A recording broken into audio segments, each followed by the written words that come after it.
Hello, welcome back to another video. Now, there should have been a video up last week. I know.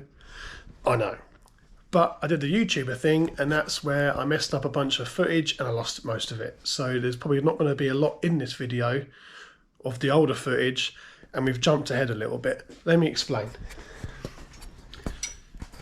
So as you can see, the inlet manifold is now off, and deep in the depths there is a blue fitting, which is now where the oil filter used to be, and so that's all fitted as well. That's all to do the oil cooler side of it, which is the job I'm actually currently trying to do now. So one of the problems I did have was this part here on this G-Riddle thermostatic housing. So this fitting, that was meant to be 1-8 NPT. It's not. It's 1-8B something, which means it's 1 thread per inch out.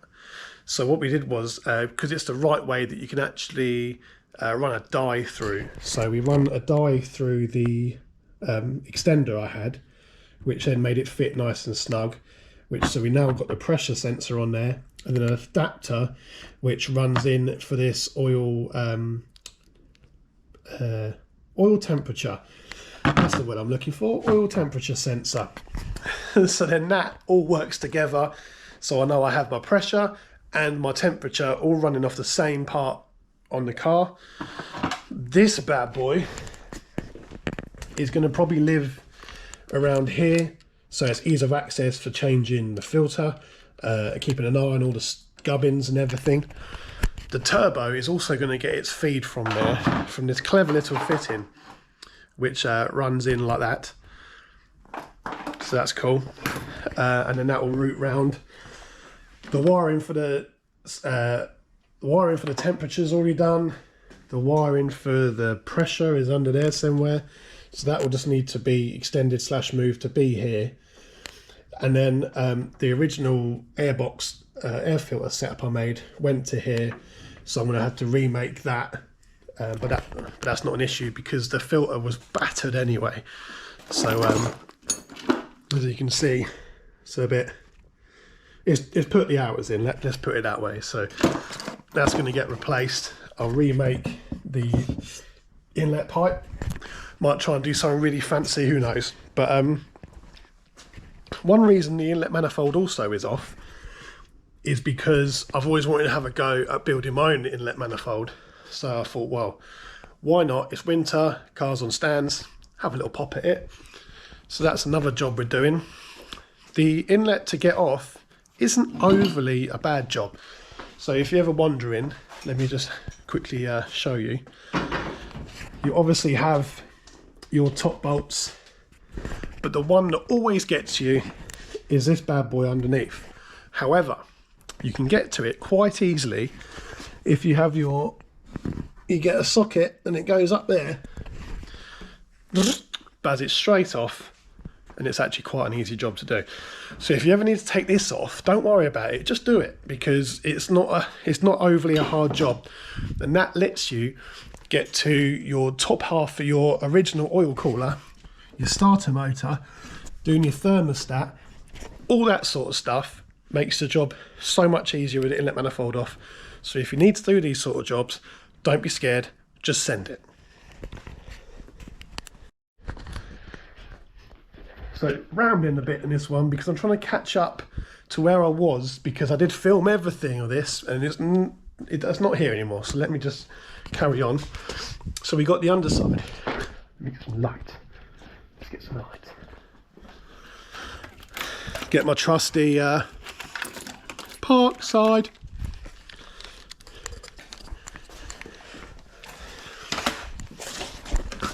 So as you know, I had that little bit of rust here which we treated, and I've now truck bed painted underneath.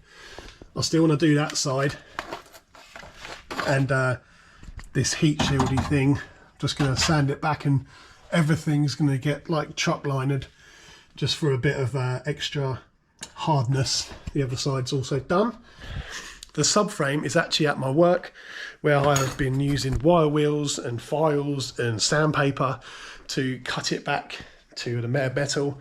And I've used a primer rust paint, and I'm now going to truck bed liner that as well. I did want to blast it and get it powder coated and everything, but the budget is really tight at the moment, and so I just thought if I can just save a bit of money doing that myself, it's, you know, it's only 40 minutes-ish to get the subframe out in the first place, so I can just do that again next summer, if next winter if I want to, and it's not really much of a big deal. So for now, I'm just going to do it myself. So that's what I've been doing at work. It'll probably be on my Instagram. I'll put my Instagram handle somewhere where I put generic little updates up here and there on that. Almost glossed over something though, and I think we all know what that is. And that is, we've hit 500 subscribers, and it's not even Christmas yet. And I honestly didn't think that I could do it. And it's all thanks to you guys, all pressing that little red button. So if you haven't, just press it, because I've been checking out the analytics like all the professionals do. And I noticed that 80% of you aren't subscribed. So please just give it a donk and subscribe up, because we're gonna, especially after Christmas, I really want to try and be regular, do a lot of content with this, and just really go for it. I really enjoy it, and it's fun. I enjoy the build. I really can't wait to drive it as well, so really appreciate it.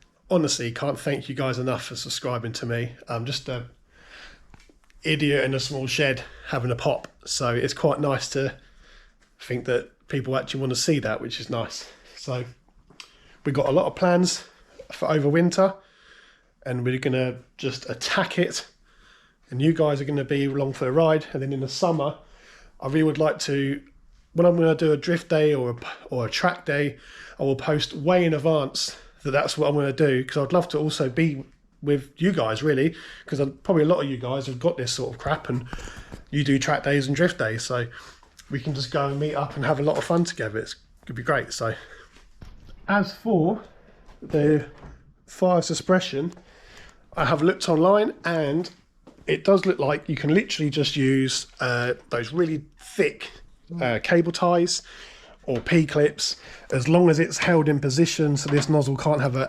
absolute rave. It should be fine. So that's all I'm going to do, is just going to do that. There is one thing I'm going to have to try and work out, is the oil cooler itself. So I'd like to put it somewhere here, maybe with a bit of cutty, weldy, movie of this bar, cut the bottom brackets off and make new brackets basically. I want to do that, I think. Then that will sit a lot nicer there. Then I think, because I don't know if this intercooler is actually going to be big enough, we're going to have to run it and check the logs and see if it's going to have enough cooling for what we're going to be doing on track especially.